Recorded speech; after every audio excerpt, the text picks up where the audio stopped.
Alright guys, welcome back my channel Asadam ya. Yang belum subscribe tu subscribe, yang belum like tu like, yang belum share tu share. Okay, kita cerita tentang latar belakang. Jom tengok latar belakang. Alright guys, ni latar belakang dia. Yang ni kita letak latar belakang putih campur dengan hitam. Alright, so yang ni putih hitam ni, banyakkan dulu kita masuk red awana ataupun MG tu putih hitam. Sekarang ni red awana kita letak macam ni lah. Kita letak putih belakang sana, hitam sini, hitam sini.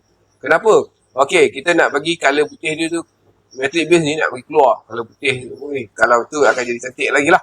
Kalau kita letak macam ni, dia kurang sikit. So nampak colour dia, tone nasi colour tu, pada dia tanning tu, putih hitam ni, nampak merah dia cepat keluar. Sama juga dengan MG. Kalau letak macam ni, colour cepat keluar. Okay, kalau yang ni pun sama, kita letak sama. Yang ni pun sama. Yang ni pun sama guys, kita letak putih hitam. Alright, putih hitam background dia. Okay guys, kalau yang ni tengah tanning ni, kita letak every time, semuanya putih. Nampak? Ini putih, belakang putih, bawah ni semua putih.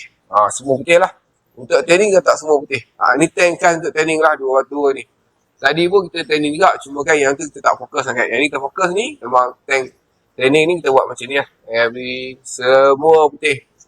Semua putih, yang ni pun sama, semua putih. Nampak bila semua putih tu, dia nampak macam, wow. Metallic base kita nak keluar, kita nak bagi dia cerah tu, sebab tu kita tak tank putih.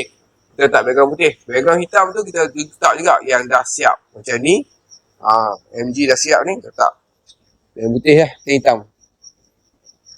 Nampak? Ini kita nak keluarkan colour sikit.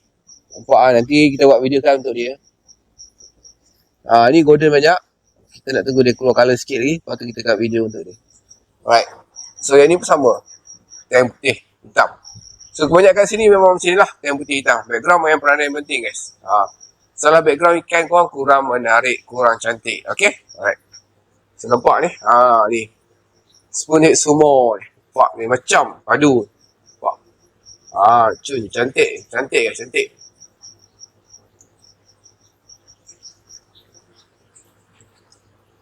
Okay guys. So yang belum follow kita punya YouTube tu, follow tu. Yang belum like tu, like. Yang belum share tu, share kan? Okay, alright. So, dapatkan ikan-ikan cantik, ikan menarik di ikan kita. Jumpa lagi guys. Assalamualaikum warahmatullahi wabarakatuh guys.